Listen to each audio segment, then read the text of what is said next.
now. All right. And so I'd like to welcome everybody to the first ever possibility pitches sponsored by Landmark Graduates. And this was actually Christine Troiano who's on the call. It was her brainchild, so props to Christine. Yes. So we've got a group. Landmark Grads is a group of graduates that have come together to start forming communities. I'm actually one of the founders of the company.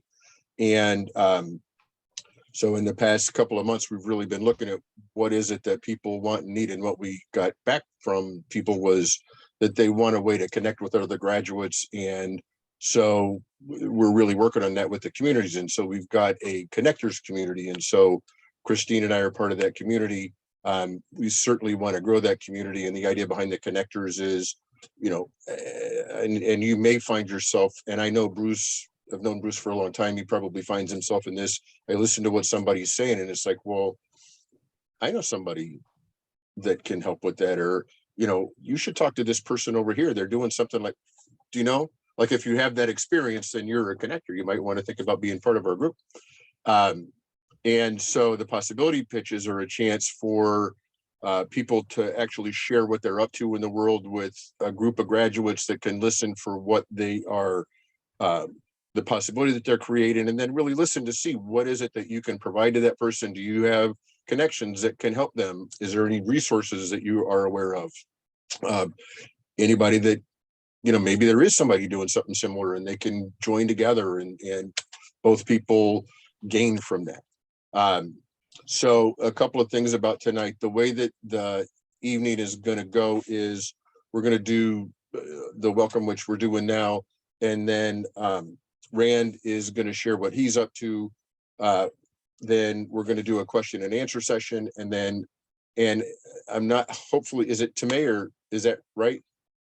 Yeah, that's perfect. Awesome. Then Tamay is going to share what she's up to and another question and answer session, and then we'll wrap it up.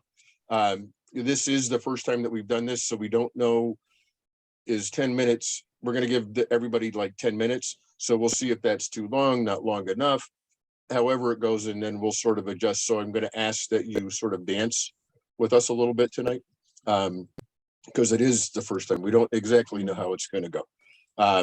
And we will be having calls like this in the future. So if you want to be part of that in the future, then, you know, send us an email.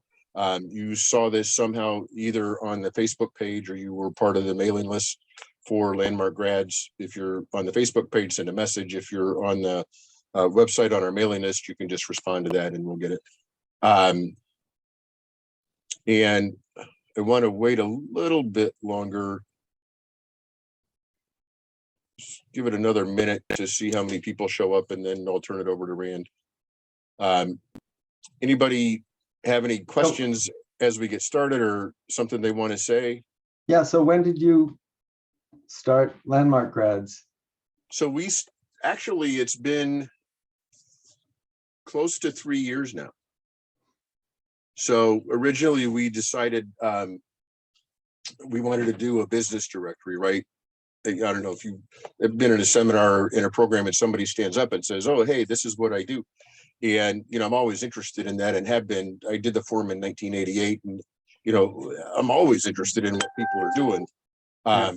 And then back in 2018, there was a business expo in Chicago. We actually had a graduate business expo, and that was sort of the genesis for the directory. And so we really focused on that in the beginning, and we still, I mean, that's still important.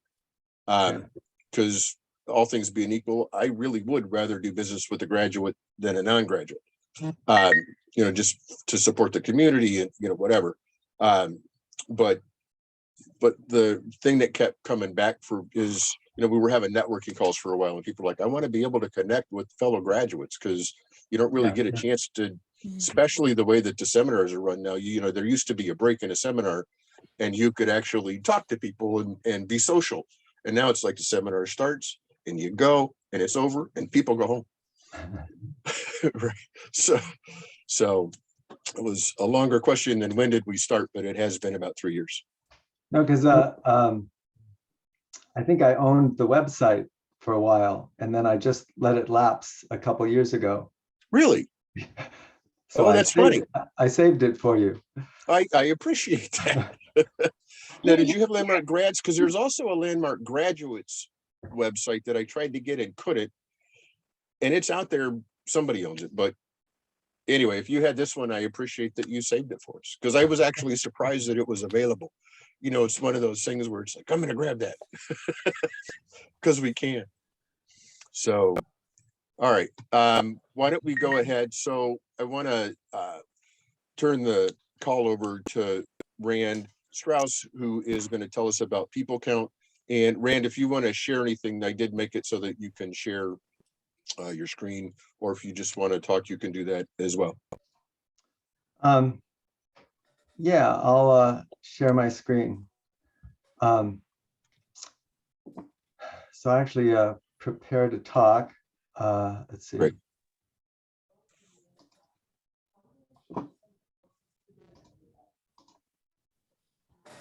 About a new possibility for politics. And I call it PeopleCount, and there's a website, peoplecount.org. So I'm an expert problem solver and a software engineer. Throughout my career, I took on difficult problems. And from my first job creating the first 3D video game 40 years ago to my last job at NASA, I've been solving hard problems, often in large, complex systems. 10 years ago, in the wisdom course, I realized I was resigned about politics. As a problem solver, I know that resignation is a way of adapting to a problem. And that made me part of it, part of the environment that allows it. And I did not want to be part of the problem of politics. So I gave up my resignation and began looking deeply over months. And what I saw was that most of the problems in politics are actually supported by two underlying problems. One is the two-party system, which concentrates power in the parties and attracts money. And the other is the influence of money itself. And underneath those was a root cause that politicians are not accountable to voters. Accountability is a relationship which requires communication that we just don't have. As I looked deeper and defined the relationship rigorously, a solution became evident. We can put politicians in a real relationship of accountability with voters, and it would free politicians from the influence of money and make them independent of the parties. And that led to PeopleCount. Fixing politics is possible. It's even doable. So this is going to be in the format of a seminar. You know, how do we create a new possibility? First, we look at the status quo, at the already always listening of politics. What's the default future that we see? What do we already know and think? So I put together a bunch of things, but what I found was, what happened? Yeah, that's right. What I found was that we have a political system we put up with. In our political system, elections are personality contests. Well, you can read it. You know, they're just huge problems that get worse. And there's a 80% disapproval rating for Congress. Most Americans believe politicians are corrupt. You know, we have gerrymandering, disenfranchisement, and more. And these problems have been with us for decades or longer, and huge efforts have been made to solve them, and those efforts have failed. The problems have gotten worse. Why? Because they do not address the root cause.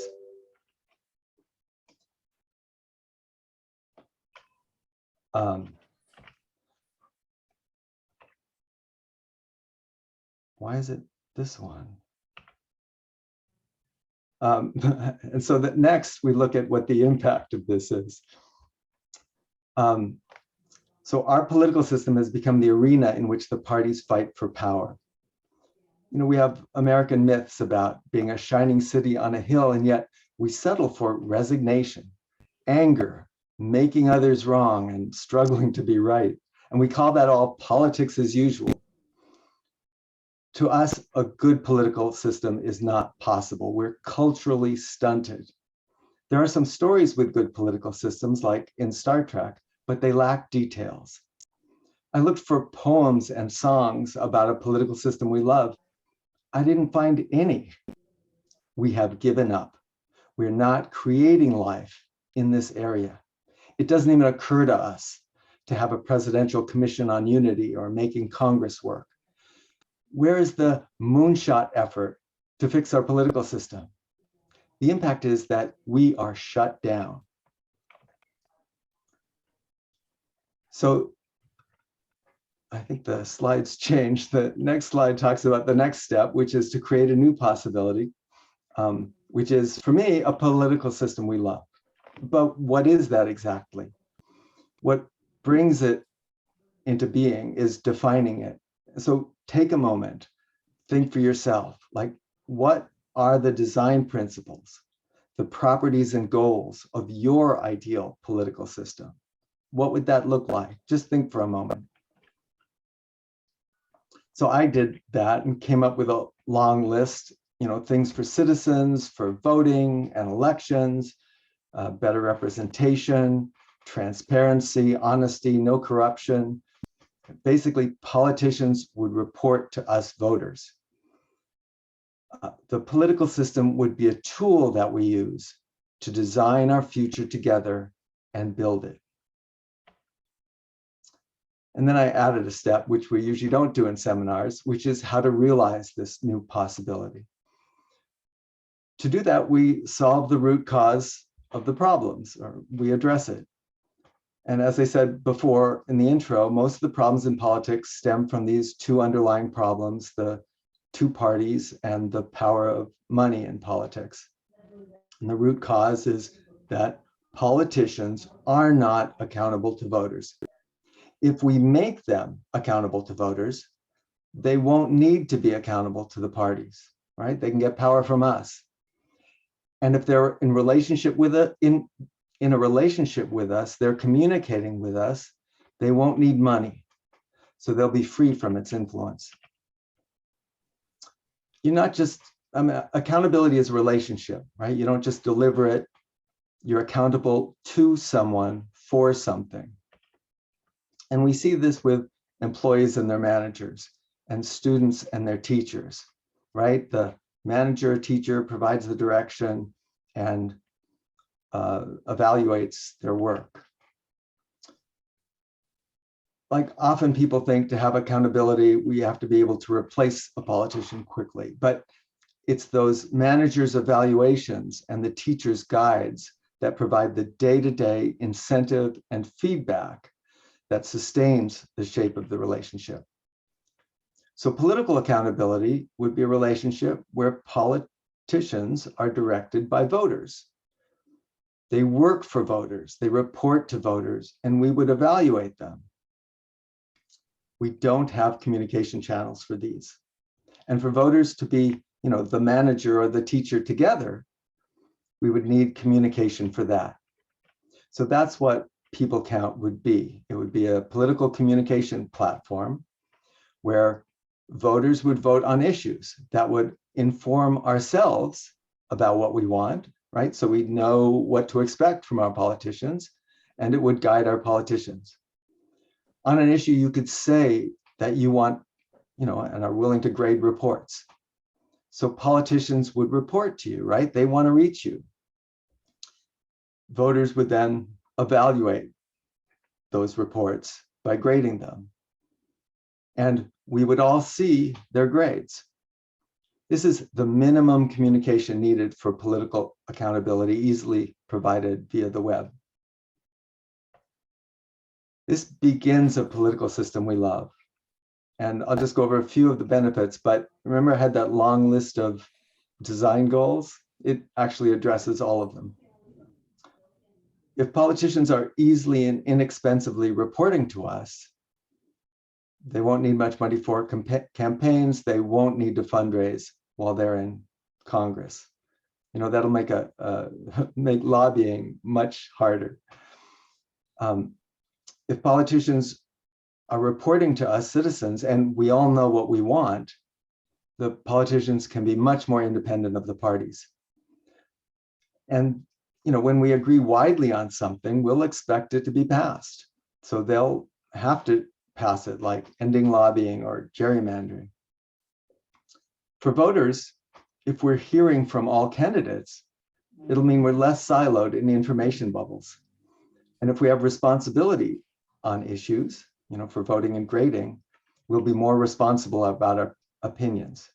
And the last part of accountability, of creating a new possibility, is making a commitment or promise. So if you go to PeopleCount.org, you can hit the orange sign up button and add yourself to the email list. You can follow me on Facebook, engage with my posts, like them, and that'll tell Facebook that it should share it with more people. I'll be on other platforms soon, and on June 14th, I'll be starting a crowdfunding campaign. The growth plan is also wonderful and brilliant. But the big takeaway, my big message is that fixing politics is possible. And we can go to questions.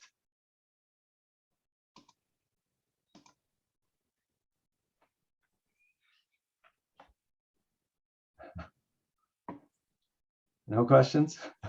I was muted. Who has questions? Penny. I may be cynical and resigned, but there's a level of corruption that I don't think, you're expecting them all to have some kind of integrity. And I not don't really. know if all humans have the, have integrity and are not corruptible.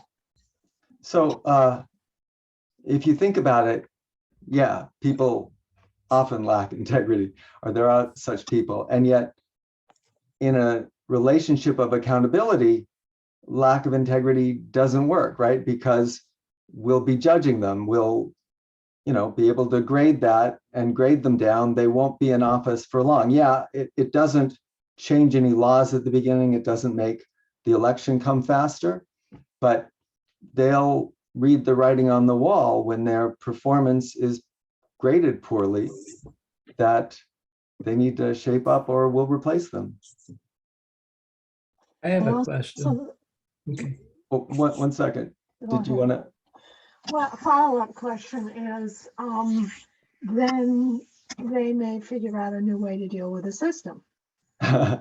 Certainly, they're always, like any system, it has to grow and it has to monitor itself and see what's happening and address problems.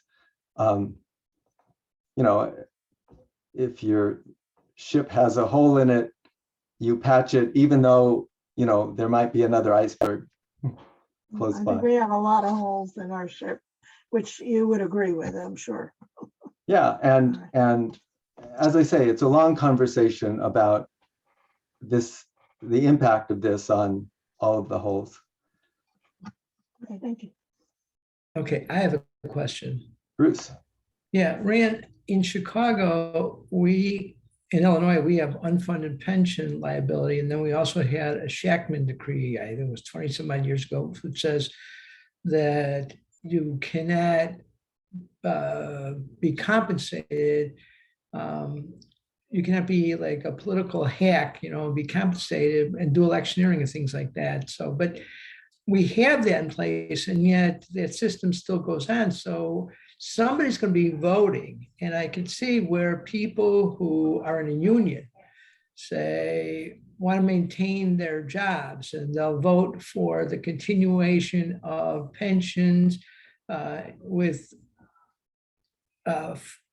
increases each year and things in funding. So it's like, how is this going to be any different than what we have already? Somebody's going to be electing somebody, and what's really going to change? So I'm not going to address that particular problem, but yeah, we have that all over the place where a minority of people want something, so they work the system, and there's nothing the rest of us can do. But at least if we're voting on issues, we could say that, no, we don't want to do that. PeopleCount is designed to start with Congress because it's, one uniform election system. And later we'll go to the states and cities. And all along the way, adaptations will be made for different venues. But it's just the principle of, when politicians act accountably, even though they can't be accountable, but when that's their attitude, things work pretty well. They do the best they can, right? And things have worked over the years. It's just that democracy doesn't work reliably unless they're accountable to voters. And it's gotten worse and worse, so they don't even have to pretend to be accountable. They can just pretend to be accountable to one party, or even not to a party, to a philosophy, right? And there's no system that rewards us if we care about issues and learn about issues, right? It's just frustrating. But here with the site, you would be able to, voice what you want, vote on issues, and grade candidates. And challengers will rise, will love this, and we'll have more choice in elections. I think academically it sounds interesting, and practically I'm not sure, but I'd be interested in watching how it develops. Yeah, it's certainly not proven yet, but I've done as much as I can without, until I launch it. Michelle? Hey, have you thought of engaging like Gen Z? Like, is there any conversation of engaging, the community in getting just like more civically involved? 'Cause I say that because I think the already always listening of politics is that resignation. So I think people that are older, like the people on this call, I feel like there's so much agreement, around it, that the energy of young people creates a different kind of momentum. And this Generation Z is a lot more socially conscious than even my millennial group was. They're just growing up at a time where they're very, they're engaged. They're concerned about global warming in a way that I know I wasn't and my friends weren't. So I'm just curious if you have any plans to engage that population. So yes, as much as I can. I've started making videos on social media, and the plan is to branch out and find, people who are influential there. But it starts at the grassroots level. So yeah, share PeopleCount with your Gen Z friends. And what I could also recommend is I do manage a group of Gen Z kids called Gen Z's Voices. And I actually just hosted a team poetry event on Saturday. It was really good. I had kids from all over New York City and New Jersey. You can message me so I can give information. But I think, enrolling someone that's in that population, more than one person to be on that group, because even with social media, I'm not sure what you're using, but if you're not on TikTok, that's what they use. You know what I'm saying? It's just certain things you have to be connected to. We love Facebook. I love Facebook, but my daughter is not on Facebook. She is on TikTok, and those are the things that I have to remember, that how they communicate, Snap, it's just not how we communicate. So there's just certain ideas that when I have this group, I have to remember, wow, how they do things is just very different. But it's actually very fast too. So, that's what I could offer. Yeah, so the plan is to definitely get onto TikTok soon. I want to interject too. So, Rand, why don't you put your contact information in the meeting chat so that people can reach out to you. And it's the same for everybody. If there's somebody that you want to connect with, put your information in the chat and I'll make sure to save that down. Jane, you've had your hand up. Thank you. Yes. And I think, Michelle, that's a really cool thing that you have that you're connected to. Rand, I'm just hearing right now, I guess my question is, how does this actually differ than like a poll? This just sounds like a fancy poll. Like, So how in is a- it not a poll? In a poll, it's actually very different in a couple of ways. Tell us about it. And the huge difference is that, you know, people don't see the results of polls, and there's no way to interact with, you know, after you sign the, you know, you're polled or after the poll comes out. Whereas this has that way for politicians to send you reports and you grade them. That's completely new. But even that voting on issues part is different from a poll because polls are expensive and most of us don't participate in them. They ask surprised, often ignorant people, you know, for their top of mind opinions. Whereas this, you're responsible for your vote. If you go on there and you're not sure, you can vote or not and come back later and change your vote. You can see what people are wanting. You know, if there are two options that you like and people come back, they're like one of them more, you can switch your vote to that. And it's, you know, the same place you go to vote, you see the results. And not just, you know, usually polls are for the country. And so, you know, does my district want that? You know, you don't know. But the results on PeopleCount will be for your district, for your state, as well as for the country. So, you know, we'll be able to really see what we want. And politicians will actually be able to address us in their reports and say, you know, in this district, we want X, but, you know, there are these benefits to Y that could really help us. And you're welcome to, you know, send me feedback about that or change your vote. Okay. So I'm going to call time on that. Rand, thank you very much. Thanks everybody that had questions. And so just in a final sort of 30 seconds so you're going to do a GoFundMe in June. Anything else specifically and you ask people to share about your site, anything else specifically that you think would help or that you're looking for? Connections? Yeah, you can circumvent the crowdfunding and just write me a check for $1 million. That'd be good too. Right. But no, mainly, you know, thank you very much. And yeah, do think about it. There's lots of stuff to read on the site. There's a link to the blog at the bottom. And we'll get this started. Awesome. Thank you. Thanks. All right. And now Tamay is going to talk about seeking independent success. Cool. All right. Hello, everyone. My name is Tamay Shannon, and I've been a business owner and entrepreneur for 11 years. And oh my goodness, journey. So one of the things that I've finally got to in my business is all the mind trash that I had to go through to get to this level of success, and all the things that I had to be like, oh, okay, that thought that I had is not a real thought, or that thought that I had is actually not reality. What's going on?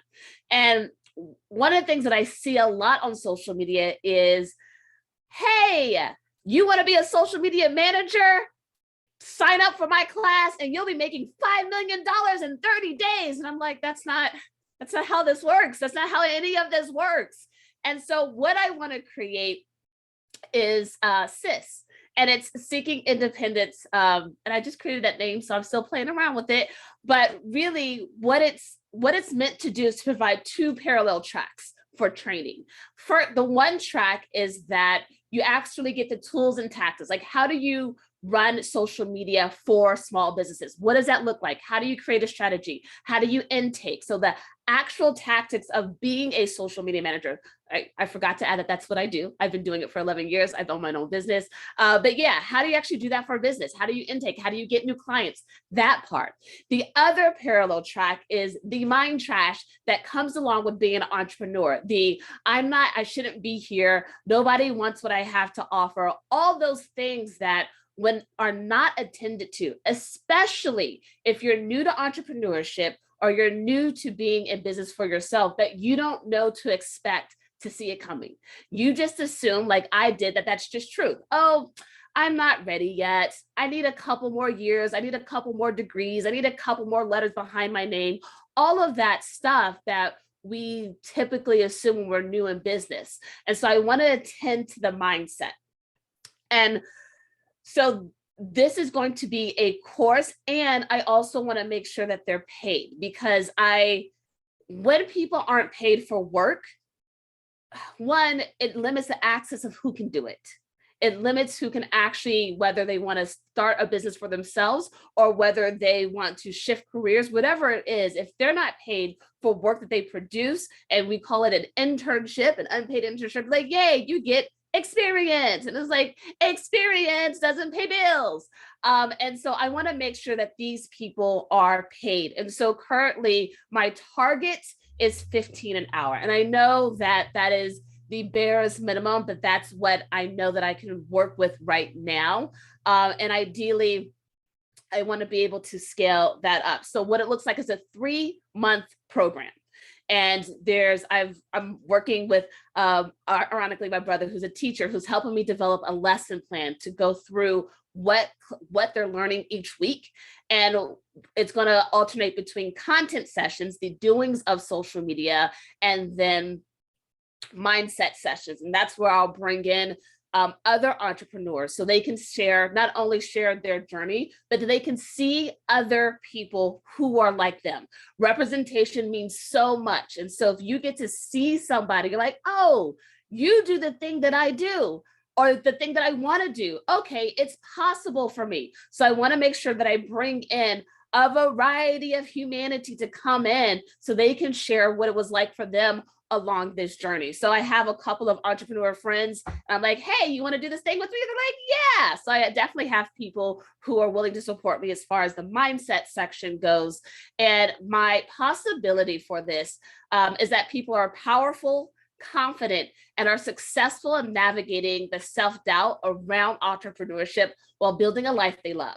One of my core beliefs is that entrepreneurship is an MBA in life. Like, you get to the root of what about what you're doing is not working. So if you have issues with money and you're an entrepreneur, you got to deal with these issues if you want to make money. If you have issues with your self-esteem, if you have issues with your confidence, you have to attend to that to really blossom in that area. And so that's why I really wanted to create a program that was realistic, accessible, and really was like, hey, yes, we will totally teach you tactics and tools and tips and all that great stuff. But don't forget, when you submit this proposal, that's the biggest proposal you ever submit, a gremlin's going to come up and say, you are not worthy. Do not submit this $10,000 proposal. They don't want you. And I want to make sure that they're prepared for that. So when they see it, when they hear it in their head, they're like, oh, I knew this was going to happen. Let me hit submit anyways. So that is the goal of my program. My first cohort that I intend to have will be 5 people so that I can work out whatever kinks I need to work out. And it's going to be a fully remote program. And I'll take some questions. Let's go with the questions. So who is it that you want to serve? So thank you. Wonderful. So who I want to serve, in my head, what I'm targeting are people who are coming out of college. So juniors, seniors, and that way, if they, for example, if they do it in their junior year, while they still have a little bit of cushion, maybe, then they will be able to practice their skill set in their senior year. And then when they graduate, they'll have a portfolio, they'll have something to be like, hey, look, this is what I've done. In addition, the reason why, another thing I forgot to add is that I want them to actually have a portfolio when they leave, or at least have work that they can show. So the clients that I get, they'll have work. I'm like, this is your work. And so they'll be able to work with real clients and real businesses and be able to have real results. Okay, thanks. Jane? For your first cohort, when do you expect to take those on, you said? Okay, so I'm in team right now. And so my unfolding says that this is going to happen June. So that is what I am working towards. And so that is the cadence I have set. But you know, as anything, I'm open to whatever reality has for me. With that in mind, if we wanted to like hire these folks while they're still in training, like if you had someone and like we had that need, like please help me now, would you be able to like set it so that like they could be working on like small projects on a weekly basis, like getting paid by us, like we'd hire them, but they'd still be in training. So it's almost like a portfolio building activity. Is that like the vision? Yes, that is. And so that is absolutely the vision. And I'm in my head, the way that I have it currently set up is roughly for the first month and a half, they won't have access to anybody's clients, anybody's socials, anybody's anything, because that's when they'll be learning. And so that will be the head down part. And then the last half of it, that's when they'll have access to people's socials. And then I will be obviously there to provide feedback and there to provide counseling, like, okay, so why did you think of doing it this way? Well, what is your thinking behind that? Well, have you thought of this? So providing them that bumper as they make choices and decisions and whatnot. That's awesome. Yeah, I'd love to learn more as this continues to like evolve. Sounds really great. Great. Michelle? Okay, I'm not sure if I missed it, but how do you make money from it? Because you said you're gonna pay them, right? Yes. So there's two ways, and that's why I need support. So there's two ways I'm currently thinking about it in my head, but I've got to figure out, because they're not employees. And so I've got to figure out what is like the structure wise, what does pay actually look like legally? Like, is it a stipend? Is it a paycheck? What is it? So I've got to figure that out. And then in my head, it's either two ways, me getting new clients like I always do, but just getting more new clients, or going for a grant for this particular subset of my business and having it work out that way. And there's, other than that, my goal is to cover costs. My goal is not necessarily to get paid from this particular, personally from this particular part. Okay. And did you say, I'm not sure, I think Jane asked, how many young people are you looking to have in this first group? 5. 5. Okay. Okay, Ryan? You're muted. Thank you. So the 5 people that you're talking about bringing on, are those the ones that you're looking at paying the $15 an hour to? Correct. Okay. And then you continue to say that it's in your head. Do you have this stuff like written out, like a business plan of sorts written out yet? Or is it really all in your head right now?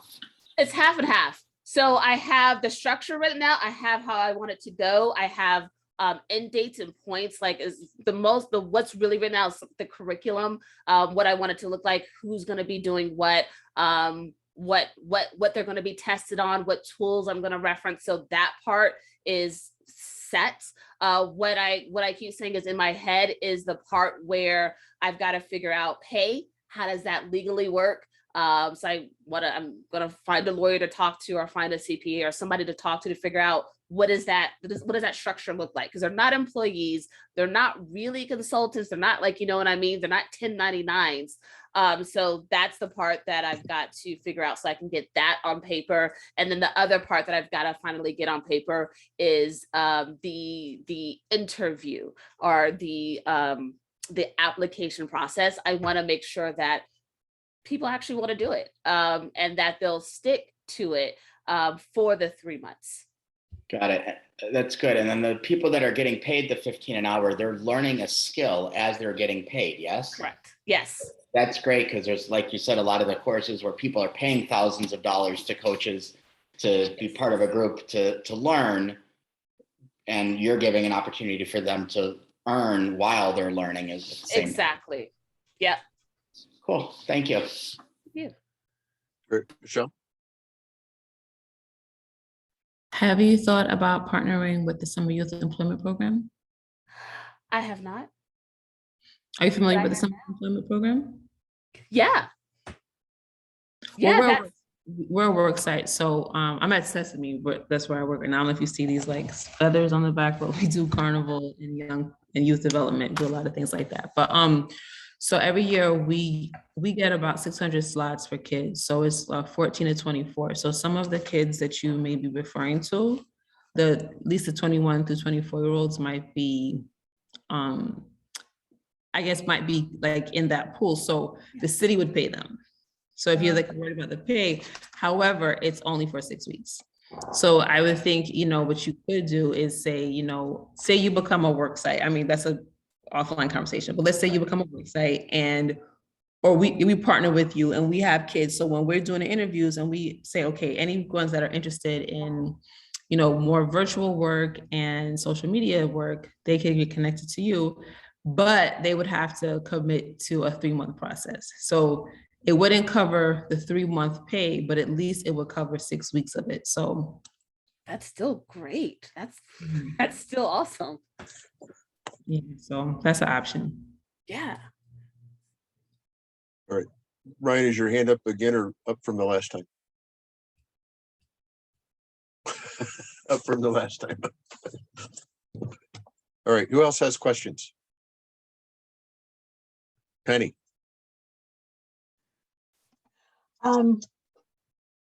Okay, you have one cohort go through for 3 months, 5 people. What's the next step to are you filling the pipeline, and how to do that? So there's going to be a 2-month pause after the first cohort for what I assume to handle all breakdowns. So that's already built in. And then my goal, my final in my head, standing in this position where I'm at now, my final cohort cadence will be 20, a cohort of 20 a month, 20, a pause for a month. So that is in my head cadence. But if reality says, no, we can do 50, every 3 months, then I'll do 50 every 3 months. But that's why I think would be a good cadence to do 20 and pause, 20 and pause.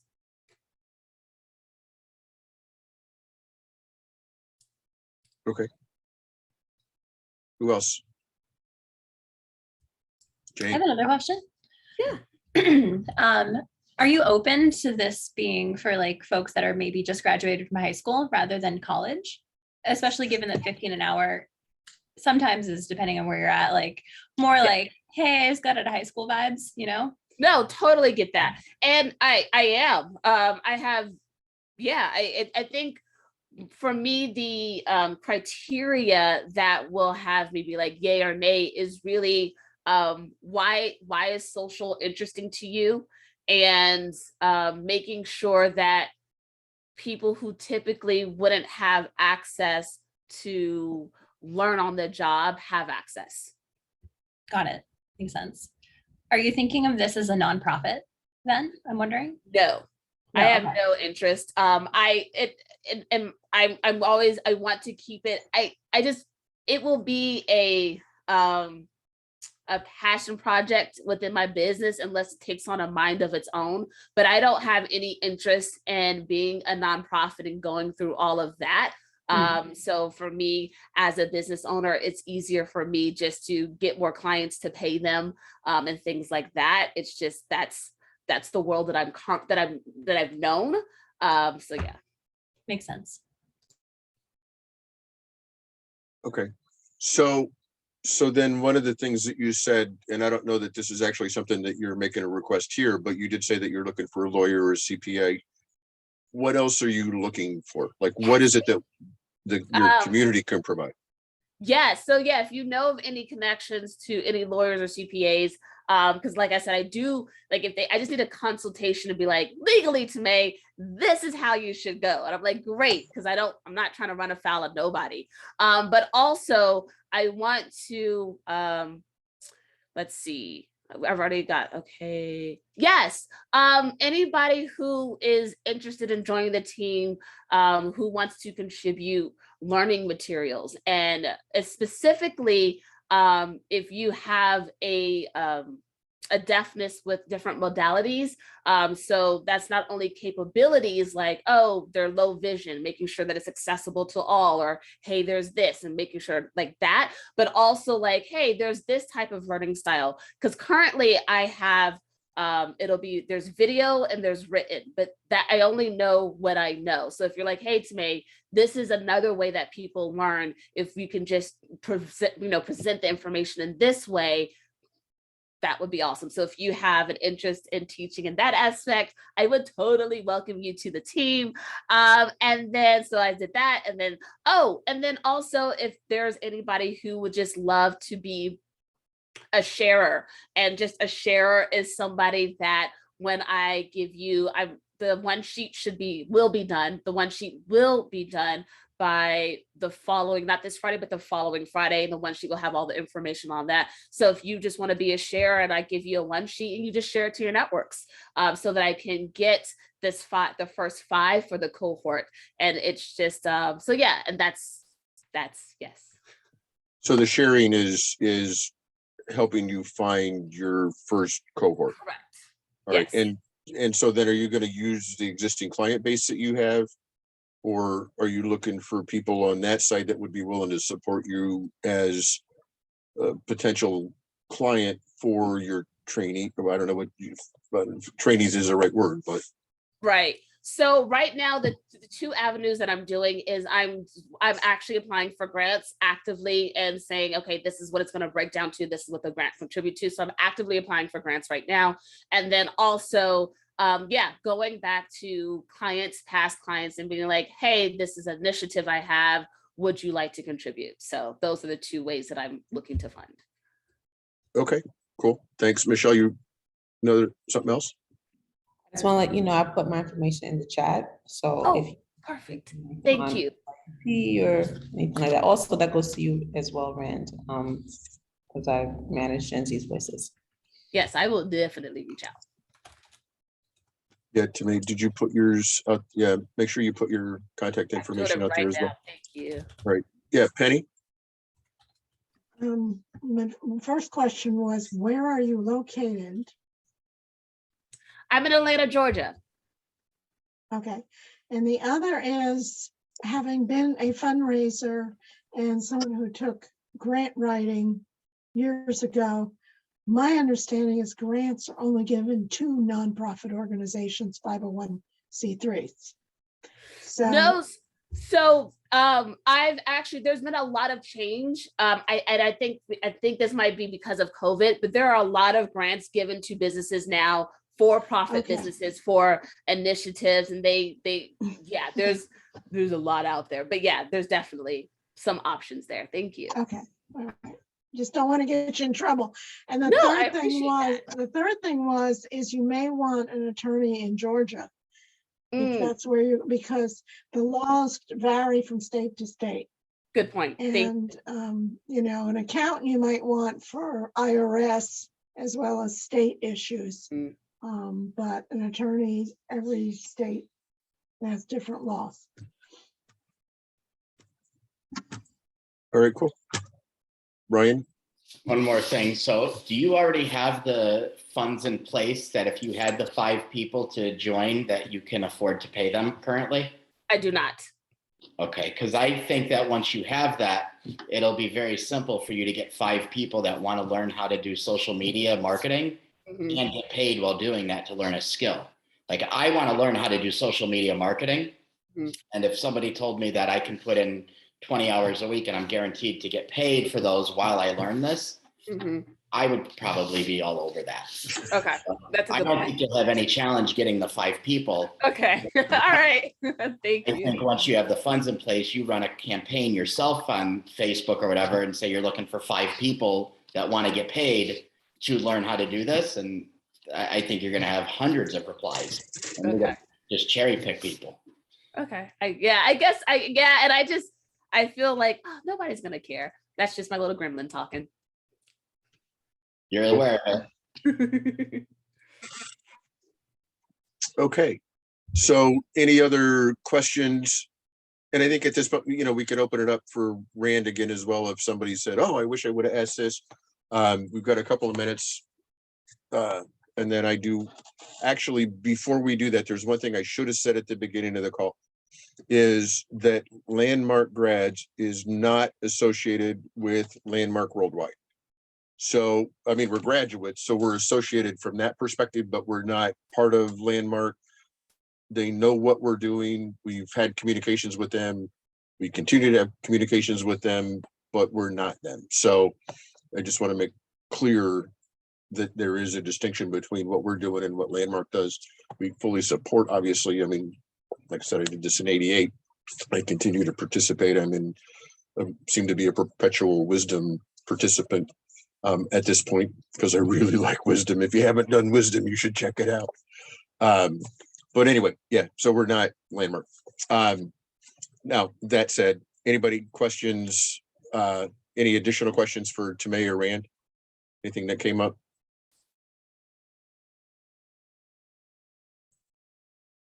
All right, I'm not seeing anything there.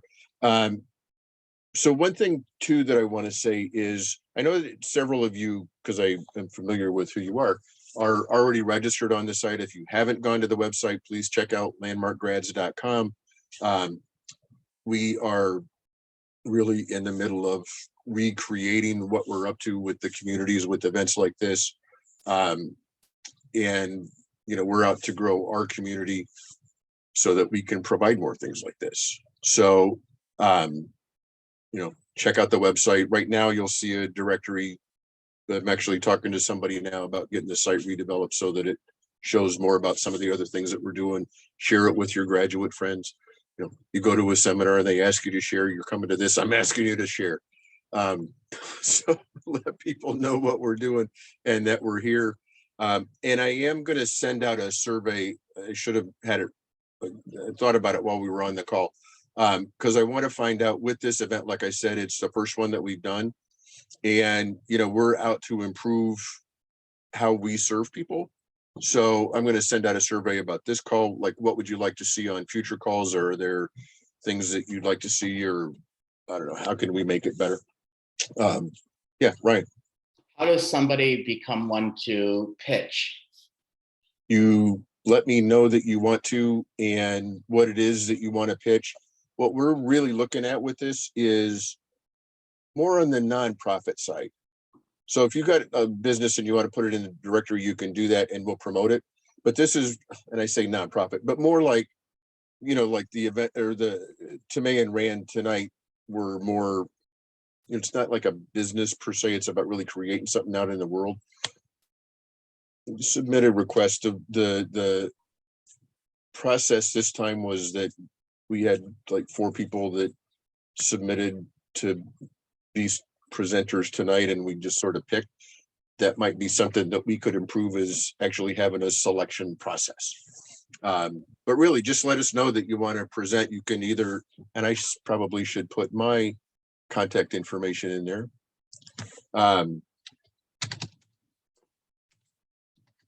But yeah, just let us know what it is that you want to do and what possibility you're creating, and we'll figure out how to make a better process. Cool, thanks. What do you want to pitch? I don't yet. I'm just curious on when I do, how would I go about doing it? There you go. All right. Michelle? I just wanted to connect with Penny. I'm currently a development director for nonprofit. So when you said you were a fundraiser, I just wanted to connect. I did send you a message in the chat. I don't think you saw it, but Emphasis on the word was. once a fundraiser, always a fundraiser. It's Yeah. communication, it's conversations. I got it, but we're talking 1980. If you were good at it though, it still counts, because it's. I wasn't that good at it. I Oh, ended then up, forget I it. ended up running trade associations, professional societies, and licensing boards, and getting out of the fundraiser part. But I did take courses back in the late 70s and early 80s. Okay, So I wish you lots of luck. thank you. All right, Jane. Yeah, I just wanted to know if there's like a directory that already exists. There is, Okay, and in fact, I'll show it to you. cool.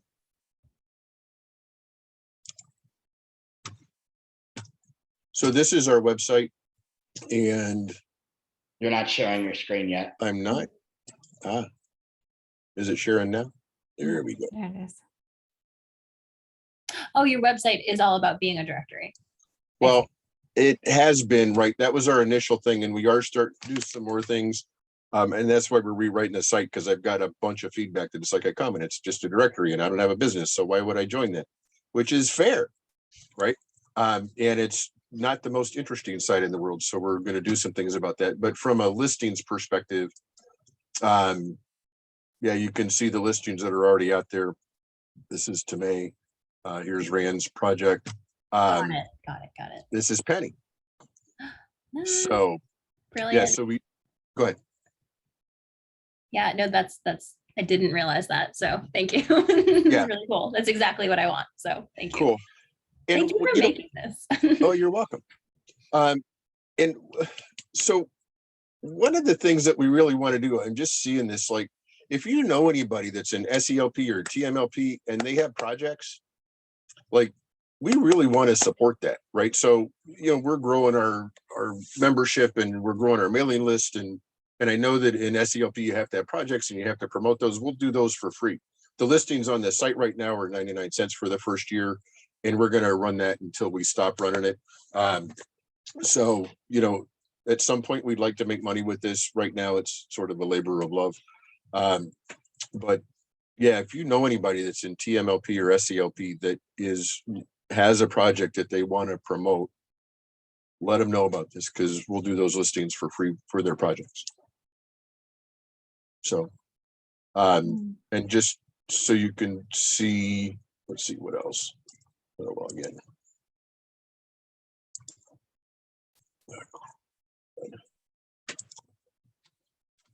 Jamie, I was in TMLP, and have you made any requests to go into any of the sessions and come on and talk about this? I haven't, and I need to find out if that's something that we can do, because it's that whole, are we related to Landmark or not? Like, I need to find out if we can go in. Like, this could have been like one of your projects from TMLP, right? Right. Yeah. I know that we've had people that have come on and as guest speakers that have talked about their projects that they've done in the past, and to give ideas of projects for people to take on. Okay. All right. Yeah, I'm going to have to look into that more to see how we can get the word out, because, we certainly want to support those kinds of projects. Yeah, so one of the things, so we've got events. These are different events that people have offered. Here's our events. If you know any coaches, we're creating a coaches community. And this is not a community of coaches to coach you as a person, but we've got a bunch of people on the site already that are coaches, and, sort of Landmark graduates frequently tend to that. And so there was a request to have a community that coaches could connect with each other. So we're having a creation event for that on May the 4th. And you can get that information here. That's on our events list. We have graduates that have, or, people that have listings in the directory that have provided offers, special offers to people. I need to check with them. This has been out there for a while, so I'm not sure that that's still active. But some of the functionality, the communities, and this is a site that we're really, or this is the part of the site that we're really looking to build, is to start developing ways that we can communicate with each other. We do have the networking calls. We want to do more, and we can do communities like this, similar to Facebook. We'll see how that goes again. Kind of depends on what the community wants. And I'm looking, and it is 7:01. So I am very appreciative that you all have joined us tonight. It's an honor to be with graduates and to have you guys be here. And I always love listening to what graduates are up to. So Jane and Tamay, Jane, you got your hand up. Thank you. We're just clapping, just clapping. All right, awesome. All right, thanks, everybody. Thank you much. Till next time. Thank you, bye. Bye. Thank you.